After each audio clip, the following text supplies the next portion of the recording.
right there. What? I have an urgent meeting. This area is off limits. You must move back. This is ridiculous. The parking lot of Bennett Industries was unusually quiet that evening. Employees were leaving after another long day, and the black luxury car waiting near the entrance stood out like a symbol of power. Inside the building, the CEO, Sophia Bennett, was preparing to leave after a difficult board meeting. Everyone respected her. Many feared her.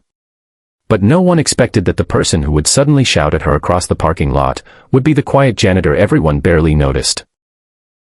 "Don't get in the car." The voice echoed sharply across the lot. Employees froze. Sophia turned slowly, shocked. Standing near the building entrance was Daniel Carter, the night janitor, a single father who had been working quietly in the company for years. His face looked serious, almost desperate. For a moment, the entire parking lot fell silent. Because Daniel Carter wasn't the type of person who shouted. And what happened in the next few minutes would change the way the entire company saw him forever. Daniel Carter had learned a long time ago that life rarely gives second chances. After losing his wife in a sudden accident 6 years earlier, he became both a father and a mother to his little daughter, Lily. At first, the grief nearly destroyed him. But every time he looked at Lily's small face, he reminded himself that he couldn't fall apart. She needed him. So Daniel worked. Harder than he ever had before. During the day he took care of Lily. Getting her ready for school, helping with homework, and making sure she always felt loved. At night, he worked as a janitor at Bennett Industries, quietly cleaning the offices of people whose salaries were 10 times higher than his. Most executives never even noticed him. They walked past while talking about business deals and investments, rarely making eye contact with the man pushing a cleaning cart. But Daniel didn't mind. Because his job gave him something more valuable than recognition. It gave him stability. It gave him the ability to provide for Lily. And that was enough. Over the years, Daniel had developed a quiet routine. He cleaned the conference rooms after meetings, wiped down desks long after employees left, and emptied trash cans while the city lights glowed through the glass windows of the building. That routine meant Daniel often noticed things others missed. Late one evening, as he finished cleaning near the company entrance, Daniel noticed something unusual in the parking lot. A black sedan had been sitting near the CEO's reserved parking spot for nearly an hour. The engine was off, but someone was clearly inside. At first Daniel ignored it. But something about the situation felt wrong. Then he remembered something else. Earlier that afternoon, 2 unfamiliar men had been arguing loudly in the lobby about the CEO. They had been escorted out by security, but their anger had been obvious. Daniel looked back toward the sedan. The driver suddenly adjusted something near the dashboard. Daniel's instincts screamed that something wasn't right. Just then the main doors opened. Sophia Bennett walked toward the parking lot, holding her phone and speaking to one of her assistants. She was heading directly toward her car. Daniel's heart began pounding. He didn't have proof that anything was wrong. But he had a terrible feeling. And sometimes feelings were enough. Without thinking, Daniel shouted as loudly as he could. "Don't get in the car." The words echoed across the entire parking lot. Employees nearby stopped walking immediately. Sophia froze in confusion. Security guards looked around quickly. Daniel pointed toward the suspicious sedan.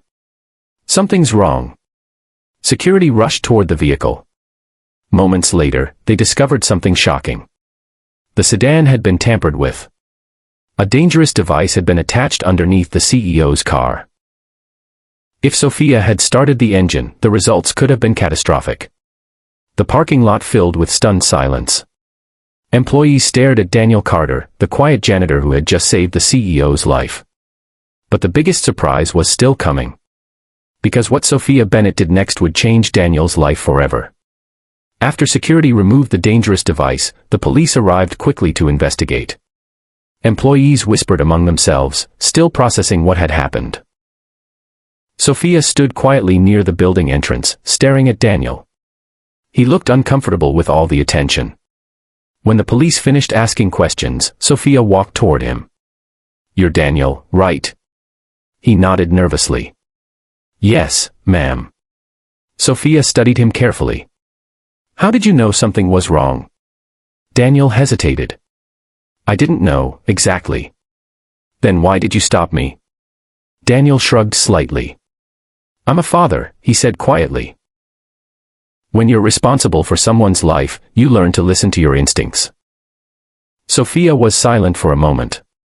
For years she had run one of the most successful companies in the city. She trusted data, analysis, and strategy. But the men standing in front of her had just reminded her of something more powerful. Human instinct. And courage. The next morning, the entire company gathered for an unexpected meeting. Hundreds of employees filled the main auditorium. Daniel stood nervously near the stage, still wearing his janitor uniform. Sophia stepped forward to speak. Last night, she began, someone saved my life. She paused. And that person was not one of our executives, or security specialists, or board members. She gestured toward Daniel. It was Daniel Carter. The room filled with applause. Daniel looked embarrassed, unsure where to look. Sophia continued. For years Daniel has worked quietly in this company. Many of us walked past him without ever truly seeing him. She paused again. But last night he showed more courage and awareness than anyone else. Then she said something no one expected. Effective immediately, Daniel Carter will no longer be working as our janitor. The room fell silent. Sophia smiled slightly. He will be joining our company's safety and operations team, where his awareness and instincts can help protect everyone who works here. The crowd erupted in applause again. But the most important moment came later that evening. Daniel returned home to Lily, who ran toward him excitedly. Dad. How was work? Daniel smiled warmly. It was a big day. Lily hugged him tightly. I knew you were a hero. Daniel laughed softly. Maybe he wasn't a hero. Maybe he was just a father doing what fathers do. Protecting people when they need it most. And sometimes, that was more than enough.